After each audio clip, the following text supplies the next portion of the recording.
No privacy, no personal space, no my food versus your food. No opting out of a decision the group made for you. If you were dropped into an ancient hunter-gatherer band tomorrow, most modern people wouldn't last a week. Not because of the physical hardship, but because of the rules. Unspoken, unwritten, but absolutely enforced. Break one, and you didn't get a warning. You risked losing your place in the only thing standing between you and death today. We're breaking down 10 rules ancient humans lived by that most modern people would never accept. And honestly, a few of them might make you appreciate modern life a lot more than usual. Before we get into the list, it's worth understanding the logic behind it. In small ancient groups, survival wasn't an individual project. It was entirely collective. A single person acting selfishly, refusing to contribute, or ignoring group decisions could genuinely threaten everyone's survival, not just their own. So these rules weren't arbitrary tradition. They were survival mechanisms, refined over countless generations, in environments with zero tolerance for error. In most hunter-gatherer societies, successful hunts and gathered food were shared across the entire group, regardless of who found it. A skilled hunter didn't get to keep the best cuts for themselves. The meat was distributed, often following specific, well-understood social rules about who received which portion.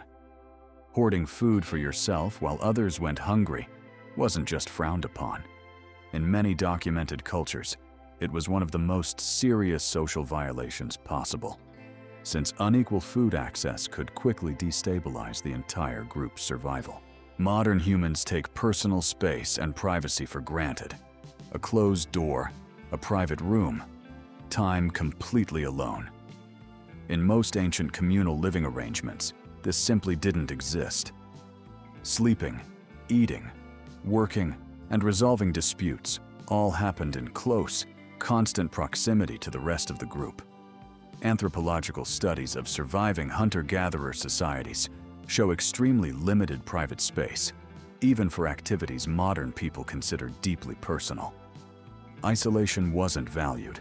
It was often seen as a warning sign, since separating from the group could mean vulnerability, or even suggest something was wrong. While many hunter-gatherer societies were far more egalitarian than later hierarchical civilizations, group consensus still generally outweighed individual desire. If the group decided to move camp, hunt in a certain direction, or handle a dispute a specific way, individual objections rarely changed the outcome once a decision was reached. This wasn't tyranny in the modern sense. Decision-making was often highly collaborative. But once settled, going against it risked your standing within the only support system keeping you alive. Many ancient and traditional cultures required young people, especially at the transition into adulthood, to undergo demanding, sometimes genuinely painful rites of passage. Extended fasting, physical endurance tests, ritual scarification, or isolation challenges. These weren't optional character-building exercises.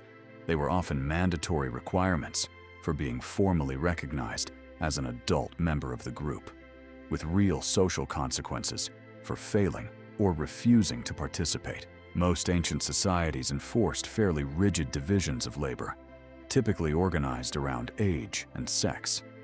Certain tasks were considered exclusively appropriate for men, others exclusively for women, and this division was often deeply reinforced through social expectation and taboo, not simply practical convenience. Stepping significantly outside these expected roles could draw social suspicion or exclusion in ways that would feel extremely restrictive by modern standards, where individual choice in work and roles is generally taken for granted. In many ancient societies, strangers from outside the group weren't neutral. They were often treated as a genuine potential threat by default, sometimes with good reason, given competition over limited resources and territory. Trust had to be earned deliberately, often through specific rituals, exchanges, or intermediaries, rather than being assumed. This stands in sharp contrast to modern expectations of basic civility towards strangers, which simply wasn't the automatic default in many ancient social structures. In many traditional societies, elders held significant social authority, largely because their accumulated knowledge about survival, environment, and history was irreplaceable in societies without written records. Challenging or dismissing an elder's judgment wasn't simply rude. In many cultures, it was treated as a serious breach of social order. This level of deference to age-based authority contrasts sharply with modern culture, which often values youth, individual achievement, and challenging established authority. Since most ancient groups were mobile and possessions had to be carried by hand, personal belongings were kept deliberately minimal. Many important tools, shelters, and resources were treated as shared group property rather than individual possessions. The intense modern attachment to personal ownership of homes, vehicles, and countless individual belongings would have seemed strange and in some cases actively counterproductive to groups that depended on flexible resource sharing to survive. This is a difficult but historically documented reality.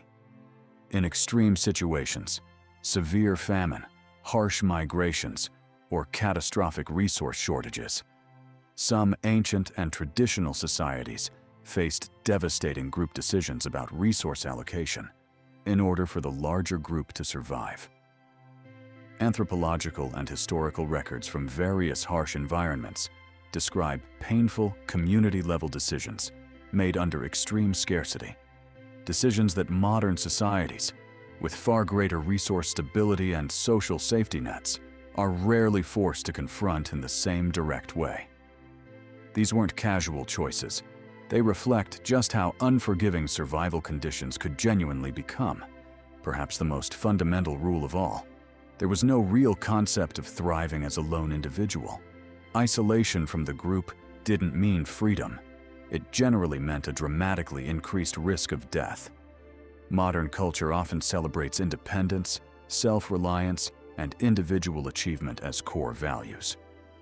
In most ancient human societies, complete interdependence wasn't a lifestyle choice. It was the only viable strategy for survival, and the entire social structure was built around reinforcing that reality at every level. Looking back at these 10 rules, it's easy to see why modern life, with private space, individual choice, personal property, and far more social flexibility, would feel completely unfamiliar to someone living by the rules that kept ancient human groups alive for hundreds of thousands of years. These weren't arbitrary restrictions. They were the direct result of a world with almost no margin for error, where the group's survival always came before individual comfort. Which one of these rules do you think you'd struggle with the most? Let us know in the comments, and subscribe for more videos exploring how ancient humans really lived.